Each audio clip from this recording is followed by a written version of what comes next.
Let's go back to a time that may seem long ago, but in reality really isn't. March 7th, 2020. UFC 248, Adesanya vs. Romero. A pretty standard card topped off with a Hall of Fame level co-main event between Zhang Weili, who we'll see later on, and Ioanni Jędrzejczyk, and an absolute snoozer of a main event in aforementioned Israel Adesanya vs. Yoel Romero. As stated, a pretty standard UFC card. But something from across the world was spreading and would soon take control of everything, including our niche little sport of MMA. That little something was called COVID-19. And it caused UFC 248 to be the last UFC event to be held in front of a crowd for 413 days. Now sure, there were events held in the meantime at the UFC Apex, a building that the UFC had used pre-pandemic for similar events, like the Ultimate Fighter and Dana White's Contender Series.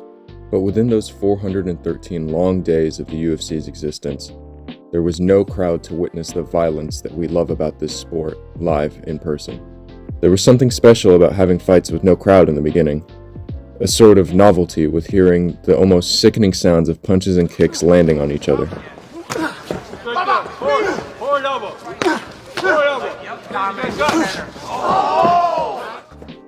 And it stayed that way for a while, but as time went on and the UFC held event after event at the Apex, the world slowly started to recover and open back up again. It was time for the UFC to follow alongside. And you best believe they put on one hell of a show.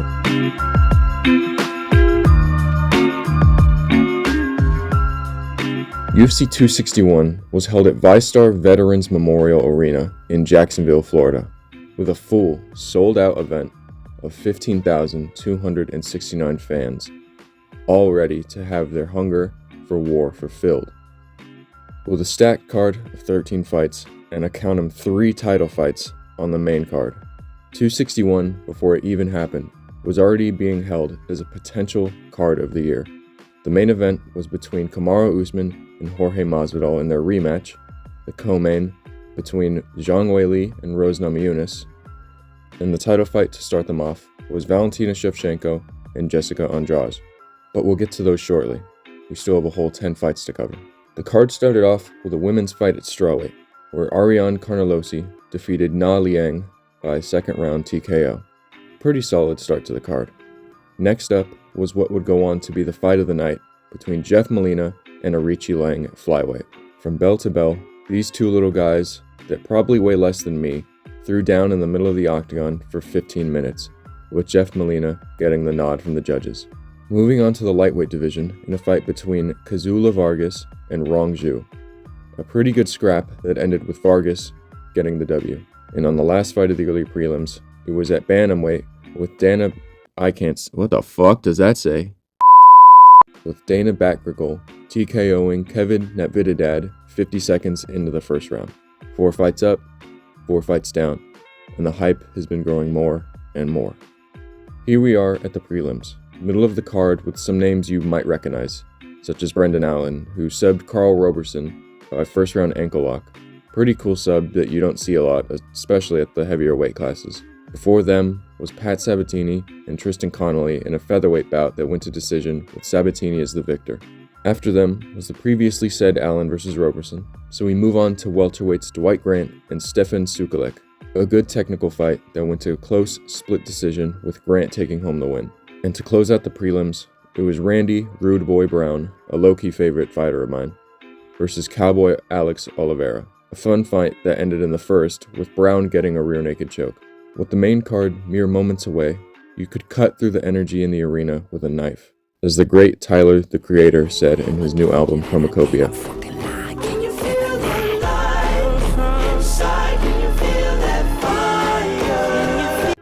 This main card, these next 5 fights, these next combined 20 minutes and 56 seconds, less than a full 5 rounds, are what make this event the greatest card in UFC history. So let's break it down. To start us off, it's Anthony Lionheart Smith taking on Jimmy Crute. Now, before the fight, every fighter gets a walkout, and a song of their choosing to walk out to. Well, in a song that was most fitting with the circumstances of the UFC returning to feed crowds once again, Anthony Smith walked out to Return of the Mac by Mark Morrison.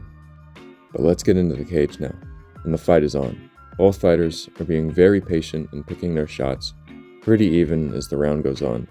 With about a minute left in the round, Smith throws a standard calf kick, nothing too fancy. But this particular kick lands in just the right spot and hits Crut's perennial nerve, causing drop foot, or in non-medical terms, completely fucking Crut's leg. After surviving the rest of the round, the doctors go to Crut's corner and determine that yes, his leg is completely fucked. Smith wins via TKO doctor stoppage. Surely that'll be the only injury on this card. Foreshadowing is a narrative device in which suggestions or warnings about events to come are dropped or planted. Enter Chris Weidman, former UFC middleweight champion who, after losing the belt to Luke Rockhold back in 2015, had a streak of bad luck and losses, with a record of 2-5 since said title loss. His opponent on the night would be Uriah Hall, former next best thing at 185, who would never really live up to the hype aside from a few highlight reel finishes. Real battle of formers here. This fight would also be a rematch, as they had fought each other way back in 2010, pre-UFC, with Weidman getting the win by TKO in the first round. Hall, hoping to continue his streak as well as get that fight back, looked to also get a first round finish, which is 17 seconds passing since the start of the fight. Weidman throws a leg kick, with Hall blocking it.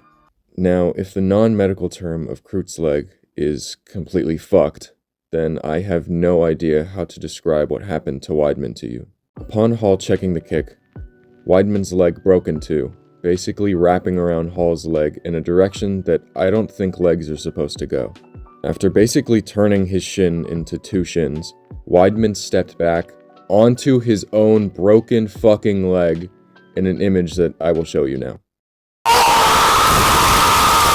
Now imagine that reaction you just had times 10, because seeing that live and literally hearing his bones snap in two was something that'll stick with me and the other viewers for years to come.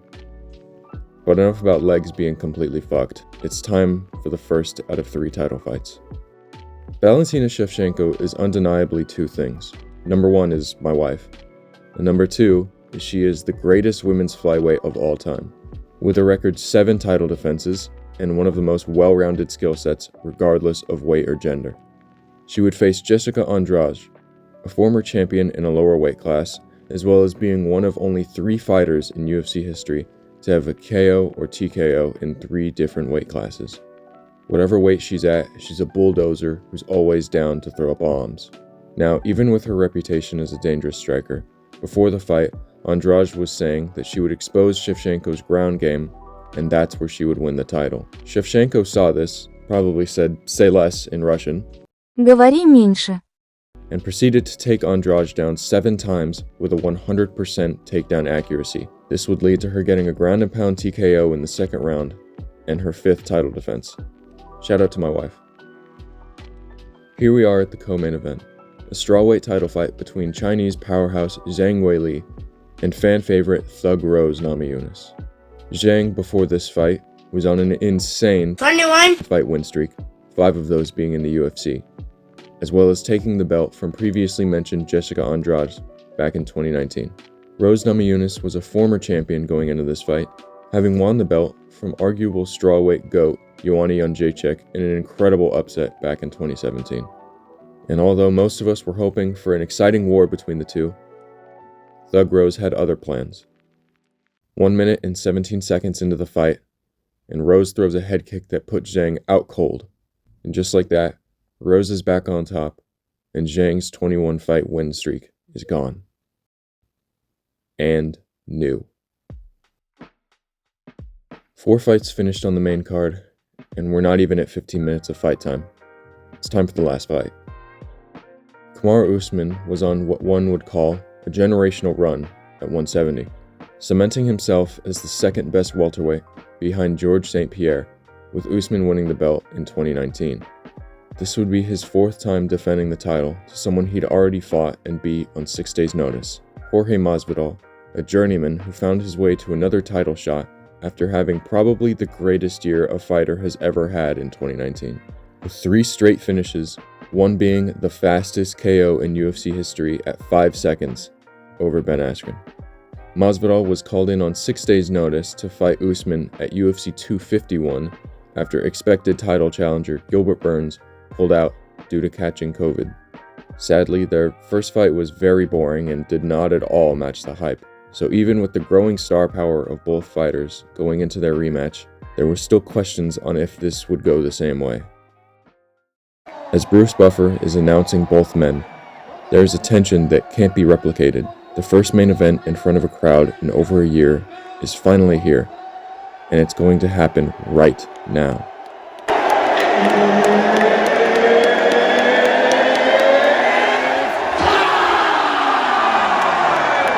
The fight starts, and straight away, Usman is using his jab and methodical style, looking to set up takedowns and bigger shots, and Masvidal, with his slick striking, trying to close the show and take the belt home. Both men are staying calm and picking shots on the feet, with each having some success. About halfway through the round, Usman gets a takedown and is having good control on the ground, but Masvidal is landing some good elbows off of his back and eventually makes his way back to the feet. Last minute of the round, and both men start trading bigger shots, both landing and getting the crowd going. I don't think anybody really expected to see Usman get a finish, let alone a KO over Masvidal, as there was a pretty good understanding that he was better than Usman on the feet. If anybody was going to get a finish in the striking in this fight, it would be Masvidal, right?